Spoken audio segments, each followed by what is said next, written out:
one of our presence here. I'll be demonstrating a small algorithm which I had developed for the laboratory diagnosis of infectious diseases, and this I used in my microbiology as well as at times in pathology. Like when the patient comes to us with a suspected infectious disease, a laboratory diagnosis requires us to have a sample.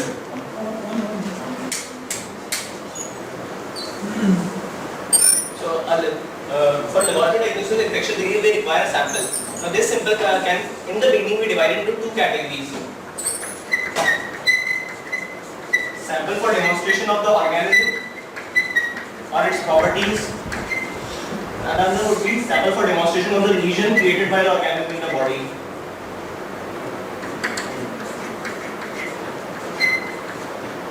Okay. Then, for the organism, now we know that for every organism, that organism will have some sort of antigens. It will have some nucleic acids within, and also it can directly be demonstrated. Sometimes it can be grown in culture. So you can have some finite number of steps. How do you go with the diagnosis of this organism? Most common and most essential would be direct demonstration. Demonstrate in this, you can go with either microscopy or you can go for culture. Another would be, if you cannot demonstrate the organism directly, demonstrate one of its antigens. So that can be done. So another would be antigen detection. If still that cannot be done, or we require a more sensitive method, another would be nucleic acid testing. And further, if these things are again very difficult or we require certain some more investigation, we can go for the serology.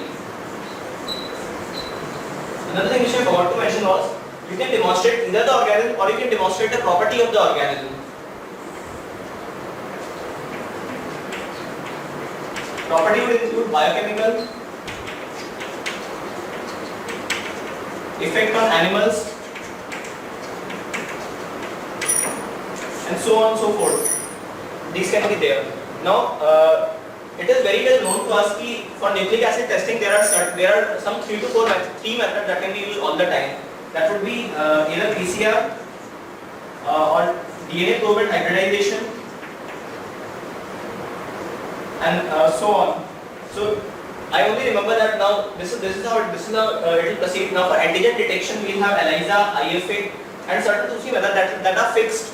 That is the protocol that we have. Now for lesions, demonstrating lesions in the body, we can divide the samples into 3 main categories. One would be fluid samples, another would be solid tissue samples, and another would be something that has to relate with the whole body. Fluid samples would again, depending on the site of infection, it would be CSF, urine, blood, whatsoever. In solid tissues, we will have biopsy. And means we can have direct demonstration. For example, with Lugol's ID, we had seen certain changes in we can see certain changes in kidney, although it doesn't apply here. But there may be a direct gross change in the organ structure that might be seen. And for whole body, I include this radiology. For example, X-rays and all. So now, when I have to read any infectious disease, for example, if I'm learning, malaria, so the only thing I remember is that the malarial organism, it will have a certain antigen called lactate dehydrogenase, it has certain antigen called histidine-rich protein, and it will have nucleic acids, it will be found in blood. Now by going through all this example, I know that it will usually not be demonstrated, it can be demonstrated in microscopy, it will not be done on culture. Now I notice that there are no specific biochemical analysis that we are doing for it. Antigen detection, since I remember only this organism as a whole. So I can do, okay, these two are the things which have to be taken, so I can go for an antigen detection. Nucleic acid testing, again, it was not very commonly used, so I skipped this step. And serology, not very commonly used. Serology is sometimes used, so that can be done. The lesions in the body, I know it's found in blood, so I'll go for only for blood, and rarely it may go for solids, and this would not be required.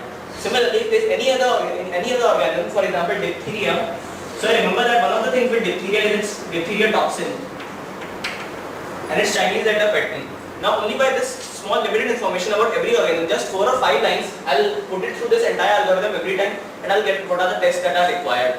Now this was an example of algorithm which I presented. Thank you.